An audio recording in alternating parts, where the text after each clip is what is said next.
तो दोस्तों स्वागत है आपका हमारे YouTube चैनल HY एकेडमी में। दोस्तों आज फिर से हम 25 क्वेश्चंस के बारे में डिस्कस करेंगे जो बहुत ही महत्वपूर्ण क्वेश्चंस हैं, जो ITI लेवल के लगभग सभी एग्ज़ाम्स में पूछे गए क्वेश्चंस हैं। तो चलिए शुरू करते हैं आज का अपना पहला क्वेश्चन। पहला प्रश्न है प्रतिष्ठम्भ का मात्रक क्या है। तो सबसे पहले दोस्तों आप ये जान लो प्रतिष्ठम्भ क्या है। प्रतिष्ठम्भ आपको शायद हिंदी में समझ में नहीं आ रहा होगा, मैं इसकी हिंदी इंग्लिश आपको बताता हूँ एक बार, तो हो सकता है आपको समझ में आ जाए कि प्रतिष्ठम्भ क्या है। प्रतिष्ठम्भ को इंग्लिश में बोलते हैं रिलक्टेंस, ठीक है, रिलक्टेंस, ओके। तो इसको इंग्लिश बोलते हैं रिलक्टेंस। तो पूछ रहा है रिलक्टेंस का मात्रक क्या है। तो रिलक्टेंस का जो मात्रक इसमें दिया है एम्पियर प्रति सेंटीमीटर स्क्वायर, वेबर प्रति सेंटीमीटर स्क्वायर, एम्पियर टन्स प्रति वेबर, एम्पियर टन्स प्रति सेंटीमीटर स्क्वायर। तो इसका आंसर हो जाएगा आपका सी वाला, ठीक है, सी वाला बिल्कुल सही आंसर हो जाएगा, एम्पियर टन्स प्रति वेबर। इसको मैं अच्छे से थोड़ा एक्सप्लेन करता हूँ आपको समझाने के लिए, ताकि आपको ये समझ में आ जाए कि रिलक्टेंस क्या होता है। तो जो रिलक्टेंस होता है वो पदार्थ का वह गुण होता है जो अपने में चुंबकीय फ्लक्स के उत्पन्न होने का विरोध करता है, या दूसरे शब्दों हम कह सकते हैं कि चुंबकीय परिपथ में चुंबकीय फ्लक्स के पथ का जो विरोध करता है वो क्या कहलाता है, रिलक्टेंस कहलाता है, ठीक है। रिलक्टेंस क्या कहलाता है, जो सीधा सीधा कह सकते हैं कि चुंबकीय फ्लक्स का विरोध करता है, वो क्या कहलाता है, रिलक्टेंस। जैसे विद्युत परिपथ में होता है विद्युत धारा का जो विरोध करता है उसको हम रेजिस्टेंस कहते हैं, उसी प्रकार चुंबकीय फ्लक्स का जो विरोध करता है उसे हम रिलक्टेंस कहते हैं, ओके। तो रिलक्टेंस को हम यस से लिखते हैं, यस से दर्शाते हैं, और इसका फार्मूला हो जाता है L अपॉन म्यू ए, ठीक है, L अपॉन म्यू ए। और इसका जो मात्रक हो जाता है, मात्रक हो जाएगा एम्पियर टर्न पर वेबर, एम्पियर टर्न प्रति वेबर, ठीक है। इसका मात्रक ये हो जाएगा। इसका एक और मात्रक है, याद कर लीजिए, 1/हेनरी, ठीक है, 1/h से लिखते हैं 1/हेनरी, या इसको जब h को ऊपर ले जाएंगे तो h⁻⁻1 ये भी हो जाता है। तो इसका फार्मूला हो जाएगा, बहुत ही इम्पोर्टेंट है। अच्छा, कुछ लोगों के माइंड में यह आ गया होगा कि एम्पियर टर्न पर वेबर हमने कहाँ से ले लिया। तो देखिए रिलक्टेंस का एक फार्मूला होता है S = Ni/φ, ठीक है। तो यहाँ से N का हो जाएगा टर्न, और I का हो जाएगा एम्पियर, और फाई की वैल्यू हो जाएगी वेबर, ठीक है। तो इसको हम लिख सकते हैं एम्पियर टर्न प्रति वेबर, ओके। आई थिंक आप लोगों को क्लियर हो गया होगा कि रिलक्टेंस क्या होता है। चलते हैं अपने अगले क्वेश्चन पे। दो चुंबकीय ध्रुवों के बीच कार्यरत बल क्या होता है। पूछ रहा है कि दो चुंबकीय ध्रुवों के बीच कार्यरत बल क्या होता है। दूरी के समानुपाती होता है, दूरी के व्युत्क्रमानुपाती होता है, दूरी के वर्ग के समानुपाती होता है, या दूरी के वर्ग के व्युत्क्रमानुपाती होता है। तो इसका आंसर हो जाएगा अपना डी वाला, ठीक है, दूरी के वर्ग के व्युत्क्रमानुपाती होता है। इसको ऐसे समझते हैं, ये क्या कह रहा है, दो चुंबकीय ध्रुवों के बीच कार्यरत बल। मान लो कि दो चुंबक हैं M1 M2, ठीक है तो ये किसी डिस्टेंस पर रखे हुए, मान लेते हैं कि डी डिस्टेंस पर रखे हुए हैं, मतलब डी मतलब दूरी, ठीक है।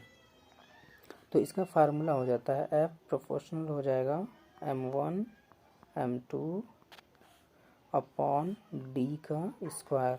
तो डी के स्क्वायर के व्युत्क्रमानुपाती है कौन, बल, कार्यरत बल, वही वो पूछ रहा है, ठीक है। दो चुंबकीय ध्रुवों के बीच कार्यरत बल क्या होता है। तो दूरी के वर्ग के व्युत्क्रमानुपाती होता है, यानी इनवर्सली प्रोपोर्शनल होता है। ओके, चलते अपने अगले क्वेश्चन पे। क्वेश्चन नंबर 3 है, चुंबकीय पदार्थ में हिस्टैरिसीस हानि किस पर निर्भर करती है? चुंबकीय पदार्थ में हिस्टैरिसीस हानि किस पर निर्भर करती है? तो जो अपना चुंबकीय पदार्थ की हिस्टैरिसीस हानि होती है वो होती है हिस्टैरिसीस लूप के क्षेत्रफल पर निर्भर करती है। अच्छा, इसके लिए मैं एक फार्मूला आपको बता देता हूँ ताकि आपको ये क्लियर हो जाए, ये क्वेश्चन भी आपको अच्छे से क्लियर हो जाए। ओके, तो इसका एक फार्मूला होता है, हिस्टैरिसीस जो हानि होती है उसका एक फार्मूला होता है हिस्टैरिसीस लॉस। हिस्टैरिसीस लॉस बराबर होता है ईटा, हम लोग इसको ईटा बोलेंगे, ठीक है, ईटा मैक्सिमम फ्लक्स घनत्व, ठीक है, बी मैक्स इसको लिखेंगे, के पावर हो जाएगा 1.6, ठीक है, एफ वी, ठीक है। अब आपको यहाँ से पता चल जाएगा कि हिस्टैरिसीस लॉस, इसको हम लिखते हैं डब्ल्यू एच, डब्ल्यू मतलब लॉस और एच मतलब हिस्टैरिसीस, ठीक है। तो हिस्टैरिसीस जो लॉस होता है वो किस पर निर्भर करता है, ठीक है। तो अपने क्वेश्चन में जो ऑप्शन दिया है वो हिस्टैरिसीस लूप के क्षेत्रफल पर, ठीक है, क्या दिया है, हिस्टैरिसीस लूप के क्षेत्रफल पर पहला दिया है। दूसरा दिया है कि क्षेत्र के उत्क्रमण की आवृत्ति पर, यह भी सही है। चुंबकीय सामग्री के आयतन पर, यह भी सही है। यानी कि देखिए फ्रीक्वेंसी पर भी डिपेंड कर रहा है, वी मतलब वॉल्यूम है, आयतन है, ठीक है, आयतन पर भी डिपेंड कर रहा है। मैक्सिमम फ्लक्स घनत्व पर भी डिपेंड कर रहा है। देखिए ये जो अपना दिया है हिस्टैरिसीस लूप के आयतन पर, सॉरी क्षेत्रफल पर, तो ये जो अपना वी है फ्लक्स घनत्व, बी इक्वल टू होता है 5/A, ठीक है। तो यहाँ पर क्षेत्रफल पर भी ये डिपेंड कर रहा है, यानी अपना ए सही है, बी सही है और सी सही, यानी कि तीनों सही है, तो ऑप्शन डी बिल्कुल सही हो जाएगा। ओके, अगला क्वेश्चन है, स्थिर विद्युत फ्लक्स घनत्व की इकाई क्या होती है? तो सीधा सीधा पूछ रहा है फ्लक्स घनत्व की इकाई क्या होती है। जैसा मैंने अभी अभी ऊपर बताया है कि फ्लक्स घनत्व बी इक्वल टू होता है 5/A, तो 5 का जो मात्रक हो जाएगा यहाँ से वेबर हो जाएगा, और यहाँ पर अपना एरिया हो जाएगा मीटर स्क्वायर। ओके, सॉरी यहाँ पे पूछ रहा है स्थिर वैद्युत फ्लक्स घनत्व की इकाई, तो ये नहीं होगा, ये चुंबकीय फ्लक्स घनत्व है, ठीक है। तो यहाँ पर पूछ रहा है वैद्युत फ्लक्स घनत्व की इकाई क्या होगी? तो वैद्युत फ्लक्स घनत्व की इकाई जो होती है वो होती है कूलॉम पर मीटर का स्क्वायर, ठीक है, कूलॉम प्रति मीटर का स्क्वायर। तो अपना आंसर कौन सा हो जाएगा? बी बिल्कुल सही हो जाएगा। अच्छा, स्थिर विद्युत फ्लक्स घनत्व जो होता है वो डी बराबर होता है Q/A, ठीक है, Q/A हो जाएगा। तो इसका जो हो जाएगा कूलॉम प्रति मीटर का स्क्वायर। ओके, आई थिंक आप लोग क्लियर हो गया होगा। अगला क्वेश्चन है अपना, उत्पन्न विद्युत वाहक बल हमेशा अपने कारक का विरोध करता है, किसका नियम है? तो ये लेंज का नियम, ठीक है, अपना आंसर ए बिल्कुल सही हो जाएगा। लेंज ने कहा था कि जब किसी परिपथ में विद्युत वाहक बल उत्पन्न होता है, ठीक है, तो वो जिस कारण से उत्पन्न होता है उसी कारण का विरोध करता है, ठीक है। तो ये हो जाएगा अपना लेंज का नियम। अगला क्वेश्चन है, निम्न में से कौन फ्लक्स की इकाई है? ठीक है, तो फ्लक्स का मात्रक पूछ रहा है, तो फ्लक्स मात्रक क्या होता है? वेबर होता है। अपना ए आंसर बिल्कुल सही हो जाएगा। ओके, नेक्स्ट क्वेश्चन पर चलते हैं। अगला क्वेश्चन है, पदार्थ का वह गुण जो उसमें पैदा हुए चुंबकीय फ्लक्स का विरोध करता है क्या कहलाता है? ठीक है, तो पदार्थ का वह गुण जो उसमें पैदा हुए चुंबकीय फ्लक्स का विरोध करता है, ठीक है, चुंबकीय फ्लक्स का जो विरोध करता है वह क्या कहलाता है?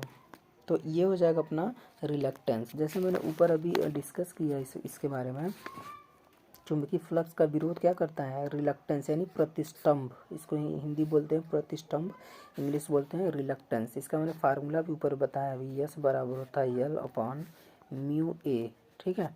और इसका जो यूनिट होता है वो होता है एम्पियर टर्न प्रति वेबर, ठीक है, या फिर 1/h भी होता है, इसको हेनरी या हेनरी पावर -1 भी लिखते हैं इसको, ठीक है। तो ये हो जाएगा अपना रिलक्टेंस, इसके बारे में मैंने ऊपर पहले से डिस्कस कर दिया है। तो अपना अगला प्रश्न है, लेंज का नियम निम्न के संरक्षण के नियम से संबंधित है। तो लेंज का नियम जो होता है वो ऊर्जा के संरक्षण के नियम पर आधारित है। तो अपना आंसर सी बिल्कुल सही हो जाएगा।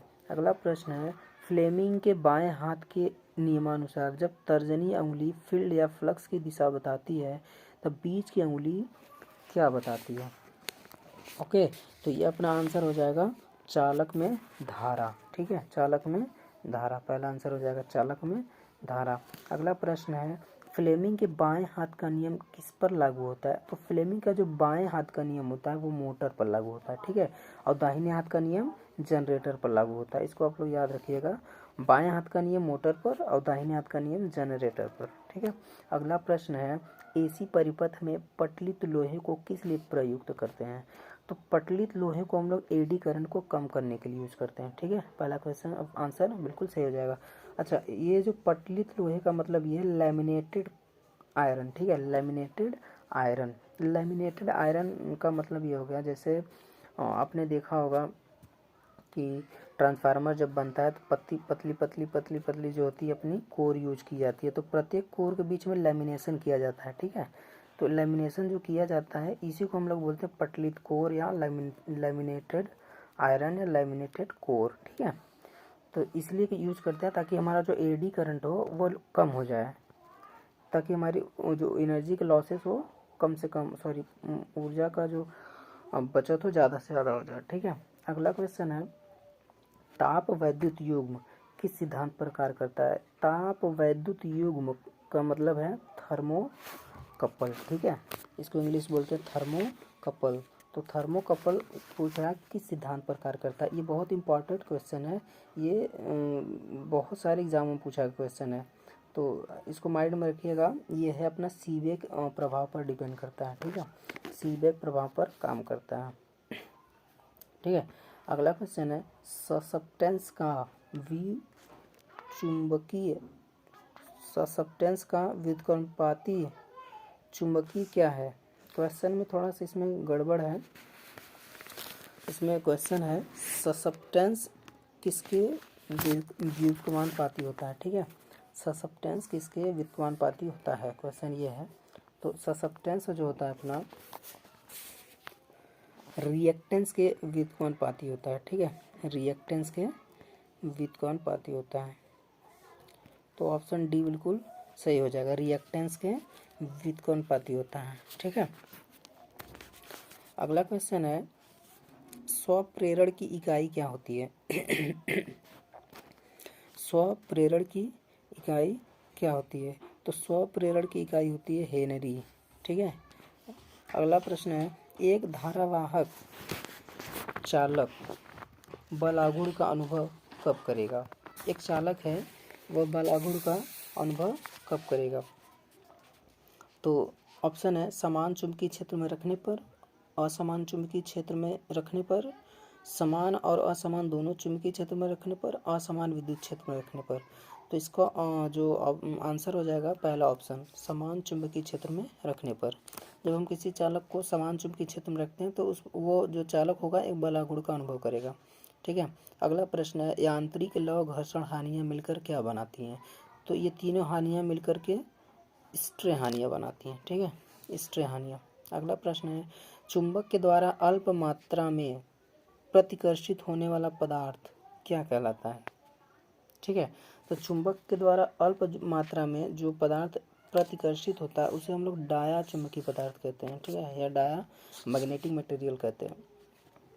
अगला प्रश्न है, क्षण चुंबक के चारों तरफ पैदा हुए चुंबकीय रेखाओं की दिशा क्या होती है।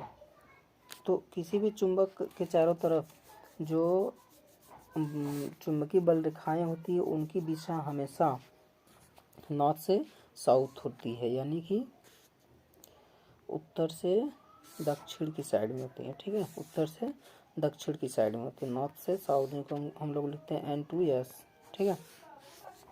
बाहर से ये N2S चलती है ऐसे, ठीक है, बाहर से ये N2S चलती है और अंदर से S2N चलती है ऐसे, ठीक है, इसको याद रखिएगा, एग्जाम में पूछता है दोनों चीज़। अगला प्रश्न है, जिस पदार्थ की धारण शक्ति उच्च होती है वह निम्न में से क्या बनाने के लिए प्रयुक्त होता है। तो हम जिस पदार्थ की जो चुंबकीय धारण शक्ति होती है वो ज़्यादा होती है तो उससे हम लोग बनाते हैं स्थायी चुंबक, ठीक है, उससे हम लोग क्या बनाते हैं, स्थायी चुंबक बनाते हैं। तो इसका जो आंसर हो जाएगा सी ऑप्शन बिल्कुल सही हो जाएगा। अगला क्वेश्चन है, चुंबकीय फ्लक्स का एसआई मात्रक क्या है। तो चुंबकीय फ्लक्स का जो एसआई मात्रक है वो वेबर है, ठीक है, क्या है, वेबर है। अगला प्रश्न है, चुंबकत्व की शील्डिंग या स्क्रीनिंग के लिए प्रयोग किया जाने वाला पदार्थ है, यहाँ वेल्डिंग नहीं है शील्डिंग रहेगा, ठीक है। तो शील्डिंग या स्क्रीनिंग के लिए प्रयुक्त किया जाने वाला पदार्थ क्या है, तो मृदु इस्पात है, ठीक है, मुलायम स्टील हम लोग यूज़ करते हैं। अच्छा, शील्डिंग क्या है, जैसे शील्डिंग क्या होता है, ऐसे कोई चुंबकीय पदार्थ है, मान लो ये अपना ये चुंबकीय पदार्थ है, ठीक है, और इसके चारों तरफ चुंबकीय क्षेत्र है, ठीक है, तो ये चुंबकीय क्षेत्र किसी दूसरे पदार्थ पर अपना प्रभाव न डाले, इसलिए हम इसकी शील्डिंग कर देते हैं, ठीक है, मृदु इस्पात से ऐसे चारों तरफ इसकी शील्डिंग कर देते हैं हम। शील्डिंग मतलब एक दीवार की तरह बना देते हैं ताकि इसका चुंबकीय क्षेत्र इतने ही अंदर में रहे, ठीक है। अगला प्रश्न है, यदि चुंबकीय फ्लक्स का मान फाई हो, फाई मतलब ये, ठीक है, चुंबकीय फ्लक्स का मान फाई हो तथा क्षेत्रफल ए हो तो चुंबकीय फ्लक्स घनत्व का मान क्या होगा। ये मैंने पहले ऊपर ही बता दिया है, फिर से बता देता हूँ, इसका फार्मूला पूछ रहा है, ठीक है। तो ये हो जाएगा B=5/A, ठीक है, B=5/A, वेबर प्रति मीटर स्क्वायर इसका यूनिट हो जाएगा, ओके। अगला क्वेश्चन है, पैरा चुंबकीय पदार्थ की सापेक्ष चुंबकशीलता का मान क्या है, ठीक है, पैरा चुंबकीय पदार्थ की सापेक्ष चुंबकीयशीलता का मान क्या है, तो इसका आंसर हो जाएगा सी, ठीक है, इकाई से कुछ अधिक, इकाई से कुछ अधिक है, ठीक है। अगला क्वेश्चन है, कौन सा पदार्थ अस्थायी चुंबक बनाने के लिए उपयुक्त है। इसमें से जो 4 पदार्थ दिए गए हैं इसमें से कौन सा पदार्थ का हम लोग स्थायी चुंबक बनाएं, परमानेंट मैग्नेट, ठीक है। तो कार्बन स्टील भी बना सकते हैं, अल्निको भी बना सकते हैं, अल्कोमैक्स, यानी सभी हम लोग बना सकते हैं, ठीक है, इसमें सभी हो जाएगा। अगला क्वेश्चन है, चुंबकीय परिपथ में प्रतिरोध के समान होता है। चुंबकीय परिपथ में प्रतिरोध के समान क्या होता है, जैसे प्रतिरोध क्या करता है, धारा का विरोध करता है, प्रतिरोध क्या करता है, धारा यानी आई का विरोध करता है, ठीक है। उसी प्रकार रिलक्टेंस यानी यस किसका विरोध करता है, फाई का, तो यहाँ पर रिलक्टेंस बिल्कुल सही हो जाएगा। तो ये थे आज के 25 क्वेश्चन, इसको बिल्कुल अच्छी तरीके से समझिए, पढ़िए, ठीक है, जो एग्ज़ाम में बहुत ही इम्पोर्टेंट है और ये 100% पूछे गए क्वेश्चंस हैं और मैं हमेशा 100% पूछे गए क्वेश्चंस ही लाता हूँ आपके सामने। तो इसको समझिए अच्छे से, जो नहीं समझ में आया वो कमेंट में हमसे पूछिए, हम आपकी ज़रूर मदद करेंगे और तैयारी करिए हमारे साथ मिलकर सरकारी नौकरी की ITI लेवल छात्रों के लिए। तो मिलते हैं अगले वीडियो में, तब तक के लिए धन्यवाद।